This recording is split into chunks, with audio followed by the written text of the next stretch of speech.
눈물의 예언자 예레미야 얘기를 했잖아요.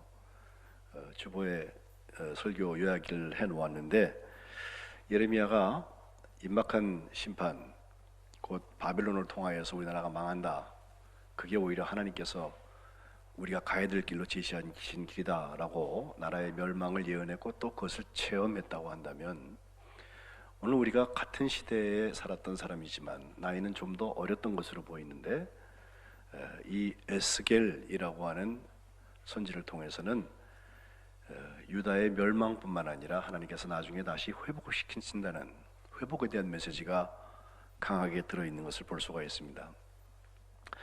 예레미야는 그 남왕국 유다에 있으면서 예루살렘에서 주로 예언을 하면서 이 나라가 망한다는 것을 선포해야 됐기 때문에, 그 당시에 바벨론에 의해서 예루살렘 성이 무너지는 것을 보고서 크게 아파서 눈물을 흘린 애가도 물론이지만, 그의 삶의 가장 큰 눈물들은 지난주에 말씀드린 것처럼 그 동족들 중에서 특별히 종교인들, 거짓 선지자들, 샬롬을 얘기하고 하나님의 뜻을 말하지 않는 그런 예언자들에 의해서 그의 눈물이 더 깊게 흐른 것을 볼 수가 있습니다. 그들은 그냥 울게만 하고 둔 게 아니라 예레미야를 핍박했습니다. 하나님의 이름으로 핍박했습니다. 민족의 이름으로 핍박했습니다. 그러나 예레미야는 그걸 굽히지 아니하고 끝까지 울면서, 또 포로로 잡혀가다가 다시 풀려나서 나중에 이집트로 가게 되는데, 그의 삶 전부에 하나님의 눈물을 소망으로 전했던 예언자였던 것입니다. 근데 이에 비해서 오늘 우리가 보려고 하는 에스겔이라는 사람은 또 색다른 입장을 취하게 됩니다. 왜냐하면 에스겔 1장 1, 2, 3절을 보면 개요처럼 쭉 나와 있는 말 속에 그의 예언은 예루살렘에서 시작한 게 아니라 바벨론의 포로로 끌려가서 거기서 시작이 됩니다. 에스겔이라는 이름은 예헤스켈 해서 헤츠라는 말이 그게 하자크라는 말에서 오는데, 강하게 한다는 뜻이에요. 힘을 주고 굳건하게 하고 세게 만든다, 이런 뜻을 가지고 있어요. 그래서 뒤에 붙는 엘이 하나님이니까 하나님이 강하게 하신다, 에스겔이라는 이름의 뜻은 그런 뜻을 가지고 있습니다. 우리가 지금 환난은 인내를, 인내는 연단을, 연단은 소망을 이루는 줄 압니다. 그 말씀 계속해서 제가 난인 연망으로 설명하는데, 환난에서 시작해서 포로로 끌려가는 거 환난이잖아요. 여기 다시 소망, 하나님의 회복이 이루어지는 소망까지 가기 위해서 인내와 연단의 자리가 있다면 그것은 에스겔, 하나님이 강하게 하시는 과정이라고 그의 이름을 풀 수가 있습니다. 바벨론의 느부갓네살 왕은 유다 왕국을 3번 공격을 했습니다. 첫 번째 공격은 BC 605년에 여호야김 왕을 굴복시키고, 그때 유력한 사람들을, 유대인들을 포로로 끌고 가는데, 다음 주에 볼 다니엘과 세 친구가 그때 끌려갑니다. 605년.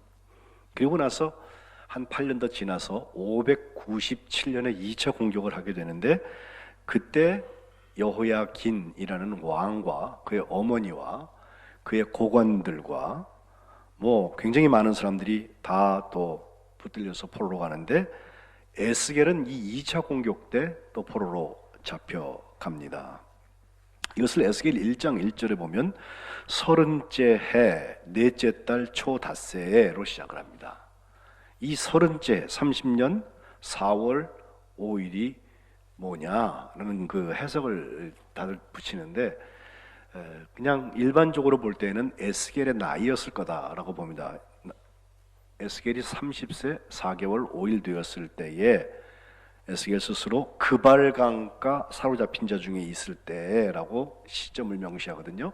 그 그발강가가 바로 바벨론에 있는 그 강이고, 거기에 내가 포로로 잡혀가 있는 사람들 중에 있을 때, 그때 갑자기 하늘이 확 열리면서 하나님의 모습이 내게 보였다. 제가 비전을 얘기할 때 늘 그러죠. 내가 보는 게 아니라 하나님이 보여주시는 거라고.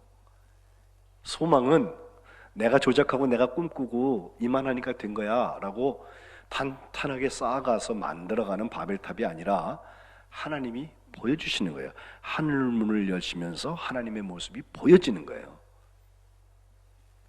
또 1장 2절에 보면 여호야긴 왕이 사로잡힌 지 5년 그달 초 닷새라라고 말해서 이 연대를 앞뒤를 다 따져보면 열왕기하 24장에 나오는 정말 에스겔이 잡혀갈 때, 여호야긴 왕과 함께 다 같이 잡혀갈 때 아마 25살쯤 되었고, 그때부터 5년이 더 지나서 지금 하나님께서 그에게 바벨론에서 계시를 보여주셨다라고 1장 1절과 2절을 설명할 수 있습니다. 그가 포로로 잡혀갔던 597년 BC 597년에는 그가 25살이었고, 그때 다니엘은 아까 말씀드린 대로 첫 번째 공격 8년 전에 1차 공격 때 잡혀가서 그렇게 세보면 다니엘이 잡혀갈 때 에스겔도 17살이죠. 25 빼기 8은 17, 그죠? 그러니까 다니엘하고 에스겔은 나이가 비슷비슷했을 거다라고 보고 그 눈물의 예언자 예레미야보다는 한 20년쯤 젊은 사람이었을 거다, 이렇게 셈을 해봅니다. 이때부터 11년 후에 BC 586년도에 바벨론의 느부갓네살 왕이 예루살렘 성을 완전히 무너뜨리면서 거기에는 총독 제도가 다시 시작이 되고 거기 다 잡혀가서 이스라엘 사람 치고는 쓸모없는 사람들만 거기 남은 것으로 보여집니다. 그의 삶이 포로로 잡혀가서 30살 되었을 때 하나님 주시는 그 계시를 보고 그때부터 약 한 22년 정도를 예언한 후에 또 한 10년 더 살고서 60대에 그의 삶이 마감이 되는데, 이 에스겔의 특징으로 한 가지 오늘 에스겔 1장 3절에 보면 그는 자기 자신을 제사장이라고 말합니다. 갈대아 땅 그발 강가에서 여호와의 말씀이 부시의 아들 제사장 나 에스겔에게 특별히 임하고 여호와의 권능이 내 위에 있으니라, 이렇게 시작하거든요. 이 제사장과 선지자가 비슷비슷한 종교인 것 같고 다 하나님의 종들인 것 같지만 길이 완전히 달라요. 그래서 제사장과 선지자를 함께 겸한 사람이 성경에 거의 없습니다. 특별히 예언자 시대에는 더욱 그렇습니다. 제사장 출신으로 선지자로 출가한 사람들은 있어요. 또 지난주에 봤던 예레미야도 그의 아버지는 제사장이었어요. 하나님의 말씀이 갑자기 임하면서 그 제사장 길을 가지 않고 선지자 길을 갔다, 제가 말씀드렸는데, 에스겔의 경우는 자기가 제사장이었는데 제사장에게 하나님의 말씀이 임한 것입니다. 이것은 그의 예언의 성격을 우리에게 분명히 말해주는데 아주 큰 힌트를 줍니다. 왜 그가 그렇게 하나님의 성전을 중요하게 여겼는지. 성전은 제사장들에게는요 정말 우상화될 만큼 소중한 것입니다. 에스겔의 모든 예언들을 쭉 보면 거기에 지금 48장으로 되어 있는데요, 24장 반 딱 잘라가지고 앞에 부분은 유다 망한다고요, 뒤에는 하나님이 다시 회복을 시키신다는데, 회복시키시는 첫 부분, 그러니까 33장부터 25장부터 32장까지는 이 나라 저 나라 다 망한다, 그걸 얘기한 다음에 33장부터 48장까지가 다시 하나님께서 회복시킨다는 말씀이 나오거든요. 그러면 앞에 유다 망한다고 할 때에도 보면 하나님께서 이방인들의 우상 숭배로 이 성전이 더럽혀지는 거, 가증스러운 성전이 되는 거, 그거 얼마나 싫어하시는지에 대해서 에스겔이 강하게 걱정을 하고 있고, 에스겔서에 특별히 많이 나오는 단어 중에 하나님의 영광이라는 말이 있는데, 그 하나님의 영광이 성전에서 떠나는 모습을 자꾸 봐요.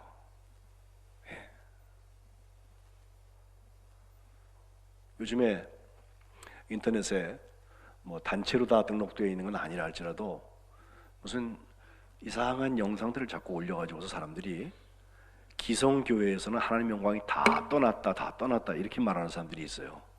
하나님의 영광을 몰라서 그래요.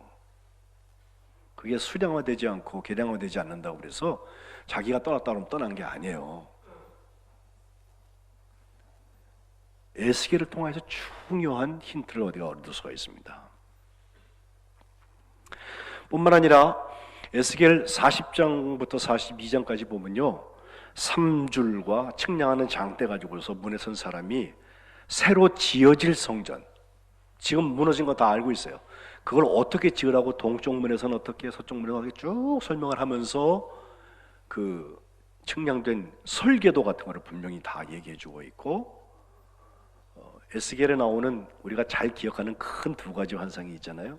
그 중에 두 번째 거, 마지막 그 성전 문에서부터 생수가 흘러나오면서 천척을 측량해 보니까 또 이만큼 깊어지고 이만큼 깊어지고 쭉 해서 나중에는 헤엄칠 만한 그런 물이 되었다 하면서 성전에서 흘러나오는 생수가 사람들을 살린단 말이죠. 사람만 아니라 물고기도 살게 하고, 죽었던 자리에 그 생수가 가서 닿으면서 하나님의 생명의 역사가 회복되는 이야기를 에스겔은 어마어마한 그림으로, 꼭 종합예술 같아, 읽어보면 읽어볼수록, 예? 그렇게 우리에게 전달해주고 있습니다. 다른 한 가지 에스겔에서 잘 기억되는 37장에 나오는 환상인데, 그것은 오늘 예배 시작에 제가 읽은 말씀입니다. 마른 뼈들이 있는 곳에 하나님께서 와서 세워놓으시고, 그 마른 뼈다고 듣기를 하겠어요? 죽은 지 오래돼서 뼈만 더그락더그락 굴러다니는 거기다 대놓고 생기를 대어나라 그랬거든요. 생기야 불어와서 이 사람 속에 들어가라. 사람도 아니야, 뼈 속에 들어가라는 거예요. 근데 실제로 그 대언을 했더니 1차, 2차, 3차를 하게 되는데 뼈가 들어맞으면서 가죽이 붙고, 예? 또 두 번째 했을 때는 거기에 생기가 들어가고 그래서 하나님의 큰 군대가 되었다. 이 소망의 이야기예요. 지금 우리는 바벨론의 포로로 잡혀와서 내일을 기약할 수 없고 하나님을 예배하는 삶은 더더욱이 보장이 되지 않는데, 그러니 제사장이 무슨 소용이 있어요? 예배 드릴 일이 없는데. 예루살렘도 아니고 저 바벨론까지 쫓아와가지고 그 발강가에서 하나님 보여주신 얘기를 보니까, 여기 이 마른 뼈다귀 같은 그 현장에도 하나님의 생기가 대언되어지고 생기가 들어가면 성령의 역사, 살리는 역사가 나타난다는 거예요. 이게 회복입니다. 지난주에 우리들이 다 걱정하면서 기도했던 우리 이웃 통합에서 총회를 104회 총회인가요? 저 포항에서 기쁨의 교회에서 열었는데 뒷맛이 써요. 깔끔하지가 않아요. 사회에서 자꾸 손가락질해요. 법리적으로 또 다툴 일이 생길 것 같아요. 제가 보기에는. 우리가 만들어 놓은 시스템이 거기에 소망이 있는 게 아니라, 마른 뼈다귀 같은 자리에도 하나님의 말씀이 온전히 선포되어지고 하나님의 생기, 성령의 역사가 거기 나타나기 시작하면 그 자리가 살리는 생수의 강이 되는 거예요. 이것이 제사장으로서 선지자의 소명을 받은, 사명으로 부름받아서 보냄받은 에스겔이 했던 이야기입니다. 하나님의 영광이 떠나는 것이 제사장으로서는 참을 수 없는 일입니다. 하나님의 영광은 거기 계셔야 돼요. 지성소에 계셔야 되고 예배하는 자리에 계셔야 되고, 예배하러 오는 사람들의 마음 가운데 하나님을 만나는, 그게 제사장이 하는 일이거든요. 근데 주의 영광이 떠나는 것을 보면서 하나님의 영광이 회복되기를 소원하면서, 그들이 나를 여호와인 줄 알리라, 이 말이 48장 중에 65번이나 나옵니다.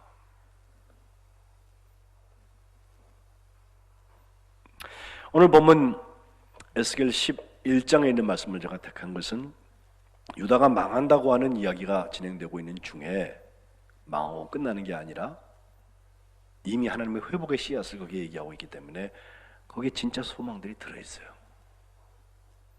14절에 여호와의 말씀이 내게 임하여 이르시되, 이것은 에스겔 때도 똑같은 말씀이 있었죠. 하나님의 말씀이 임하는 곳에 소망이 있다고 하신 말씀을 보니까, 인자야 15절, 예루살렘 주민이 내 형제 곧 내 형제와 친척과 온 이스라엘 족속을 향하여 이르기를. 이스라엘, 이 예루살렘 주민이라는 사람은요, 어쩌면 바벨론이 와서 점령을 했으니까 거기에 총독을 비롯하여서 사람들을 세워놓았고, 뭐 이주와 온 사람들도 있을 테고, 그런가 하면 이스라엘 사람들도 다 가진 않았어요. 포로로 대부분 좀 끌려갔지만 남은 사람들이 있었단 말이죠. 근데 그 사람들은 하나님의 백성으로서의 예루살렘 거민이 아니라 이제는 바벨론의 통치를 받고 있는 예루살렘 거민입니다.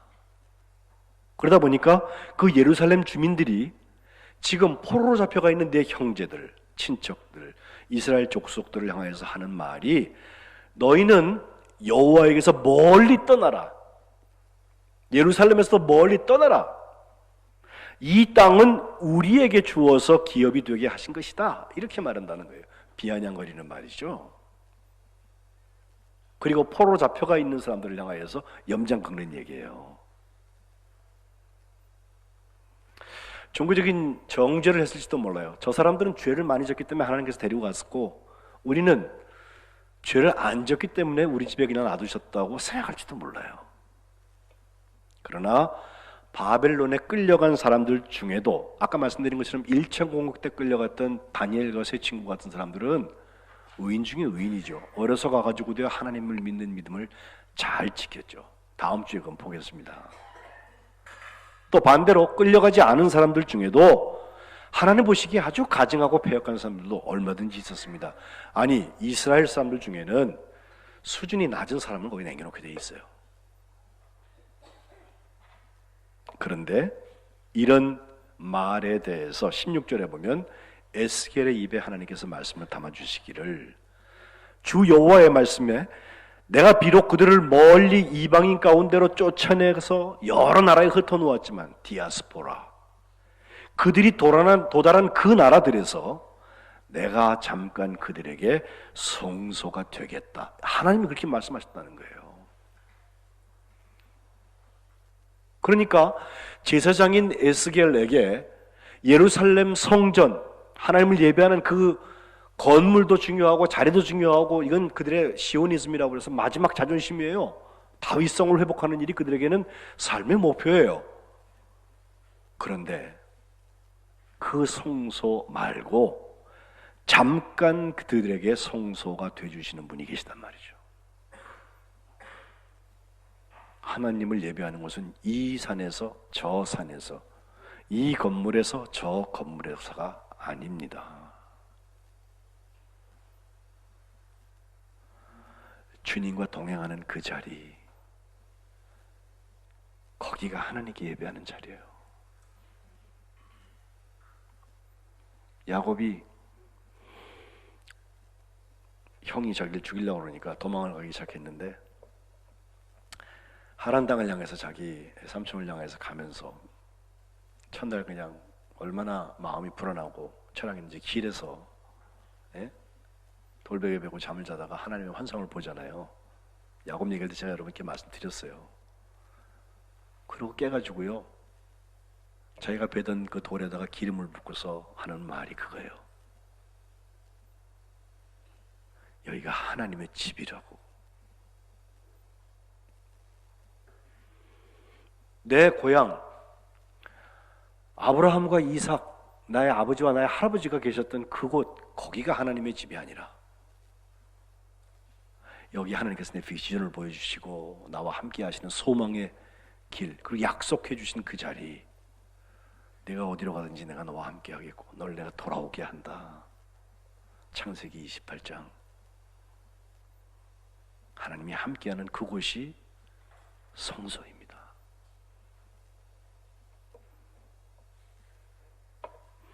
우리에게 성소가 점점 없어져 갑니다. 사회에 나가 있으면 사회가 세속화되었기 때문에 성소가 없어져 가고 선교나 사명지로 가라 그러면은 가니까 뭐 일 많이 들어지고 복잡하고 또 위험하다고 그래야 하고 하나씩 빼다 보니까 선교지의 동력이 없어지면서 성소가 또 없어지고 심지어는 교회 안에도 바이러스가 들어와서 성소를 어지럽혀요.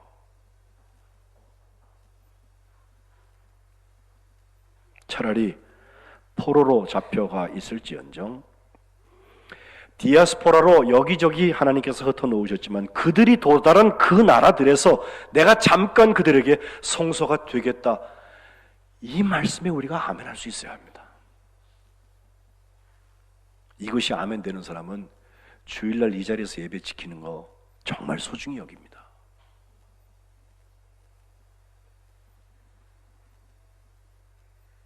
영과 진리로 예배드리는 그 자리, 아버지께서 예배하는 자들을 찾으신다고 주님께서 수가성 우물가의 여인에게 말씀하시잖아요. 사마리아도 아니고 예루살렘도 아니고 영과 진리로 예배하는 자리. 정말 문제는 내가 예배하면서 하나님을 만나고 있나? 내가 살아가면서 하나님과 정말 동행하고 있나? 하나님 앞에서 살고 있나? 소망의 사람들이 꿈꾸고 비전 보고 사명으로 보내심 받는 그 자리에서 하나님과 동행하는 역사가 있으시기를 축복합니다. 두 번째는 이제 회복의 메시지가 17절부터 나옵니다. 또 말해라 주 여호와의 말씀에 내가 너희를 만민 가운데에서 모으며 너희를 흩은 여러 나라 가운데서 모아내고 이스라엘 땅을 너희에게 주겠다 하셨다고 그렇게 말하라는 거예요. 언제 어떻게 해야 되는 얘기는 없어요. 그러나 하나님께서 분명히 너희를 모아놓고 이스라엘 땅 이걸 다시 너희에게 준다 라고 말씀하시는데 18절이 그만큼 중요합니다. 내 땅 소유가 되었다 안 되었다, 내게 종교적인 자유가 있다 없다 보다 중요한 것이 18절. 그들은 회복을 받은 그 이스라엘 백성들은 그리로 가서 그 가운데의 모든 미운 물건, 가증한 것들을 제거하여 버리라는 거예요. 지금 예루살렘을 거민으로 살고 있는 그 총독과 그 사람들은 거기서 다 부셔놨으니까 또 마음대로 이 우상 숭배하지 않겠어요? 자리는 성전인데 하나님의 역사가 없어요. 그래서 하나님께서 모든 미워하는 물건들이 잔뜩 있고 하나님께서 모든 가증하게 여기시는 것이 잔뜩 있는데 그것을 제거하여 버릴 거라는 거예요. 물론 우상 숭배 같은 이야기를 거기 얘기하지만 조금 더 일반화시키면 그것은 우리 마음속에 있는 죄들입니다. 그 죄를 버릴 수 있다는 거, 그 죄가 해결함을 받는다는 거. 여러분, 죄가 맛이 답니까? 씁니까? 생각보다 죄는 달콤해요. 한번 맛들이면 중독되기 쉬워요. 그래서 못 끊어요. 반면에 회개는요, 맛있어요. 자존심도 상하고 그렇게 유쾌한 일이 아니에요. 회개라는 거는. 그러나 회개하지 아니하고 죄가 없어지는 일이 없습니다. 더 이상 죄가 즐거워지지 않으려면, 그 죄로부터 내가 자유로워지려면 하나님이 미워하시고 가증히 여기시는 것에서부터 내가 자유하려면 하나님께 돌아오는 길밖에 없어요. 휴, 돌아와라, 회개해라.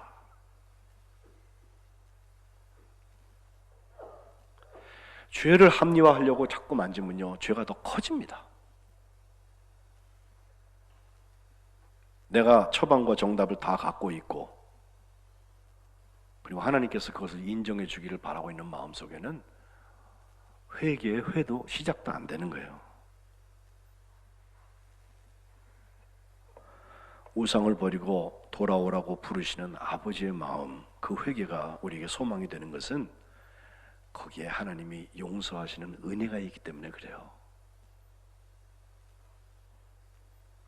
더 이상 죄와 짝하지 아니하고 하나님 편에 서는 것, 이것이 난인연망에서 인내와 연단을 통해서 에스겔, 하나님이 강하게 하시는 거예요.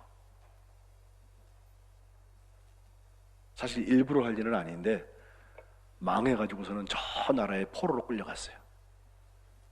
그런데 거기서 그들이 하나님의 유익을 경험하는 것은 무려 70년 동안 종살이를 하면서 매일 하나님께서 강하게 하시는 그 고난의 눈물을 먹고 있는 것입니다. 결국은 내가 모아서 이스라엘 땅을 그들에게 주겠다고 하셨고, 그들은 거기서 아주 처절하게 느꼈을 거예요. 우리가 망하기 전에 하나님 앞에 돌아갔었으면 하나님이 더럽다고 하시고 미워하시고 가증히 여기시는 것들을 빨리 먼저 없애셨으면 여기까지 안 왔을 텐데, 여기까지 와서 아예 우상의 나라에서, 이방 나라에서 신앙은커녕 그들의 종살이를 하고 있다고 하는, 이게 얼마나 힘들어요.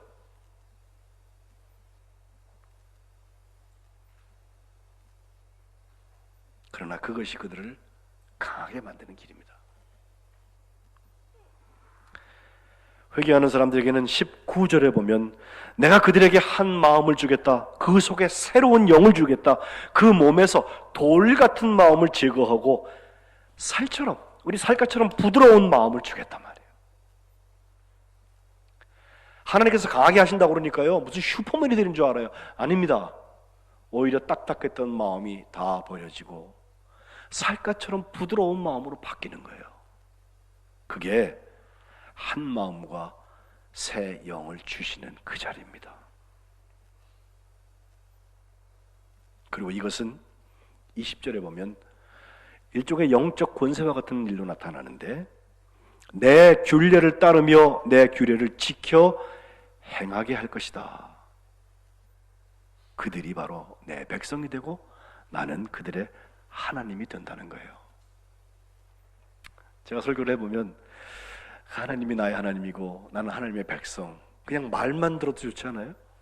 외인이었는데 하나님의 자녀로 거룩한 백성으로 구분해 주셨다. 그냥 아멘 나와요. 그런데 그 앞에 있는 말씀 보세요. 하나님의 율례를 따르고 하나님의 규례를 지켜 행하는 사람, 그 사람이 영적 권세를 가지고 있는 하나님의 자녀들인 것입니다. 미운 것과 가증한 것을 마음으로 따라가는 사람들, 21절에 내가 그 행위대로 그 머리에 갚겠다. 나 주 여호와의 말이다. 도장까지 꽝 찍으셨습니다. 성령은 우리를 변화시키실 때 영적 권세를 회복시키십니다. 그 권세라는 말이 능력이랑 같은 말인데 우리의 행동에서 드러납니다. 이전에는 말씀을 지키지 않아도 양심에 별 부담이 없어요. 그저 지나가면 그만이지 뭐. 언제부턴가 하나님의 말씀 지키지 않으면 두근두근거려요. 이전에는 그 일 감당하지 않아도 뭐 남이 누군가 하겠지, 그냥 지나쳤어요. 근데 언제부턴가 성령께서 자꾸 마음속에 추동하시기 때문에 이것이 주님이 부르신 것이고 이것이 주님이 소원하시는 일이고 이것이 주님이 나를 보내시는 그 자리로구나, 이것에 대해서 자각하고 이것에 대해서 확신하고 따라가기 시작해요. 사명을 감당한 후에도 내가 능해서 했습니다, 내가가 아니라 주님께서 도와주셨죠. 주님께서 능력 주셨죠. 주님께서 감동하셨죠. 그래서 저는 쓰임받았을 뿐입니다 라고 고백하게 됩니다. 소망의 해가 이제 많이 왔어요. 이제 2달 지나가면은 사랑을 향해서 달려가야 될 것 같아요. 어디까지 우리의 소망이 무르익었을까? 이제 소망에 대해서 1년 내내 설교하고 나면 정말 소망이 우리에게 좀 보일까?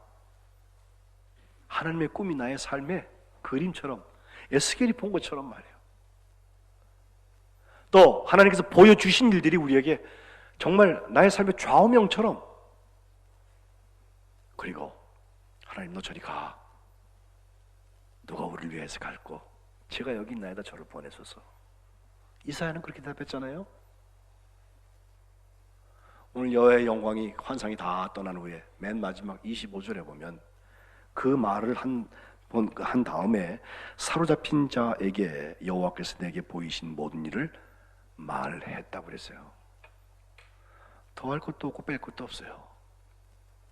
있는 대로 말하면 돼요.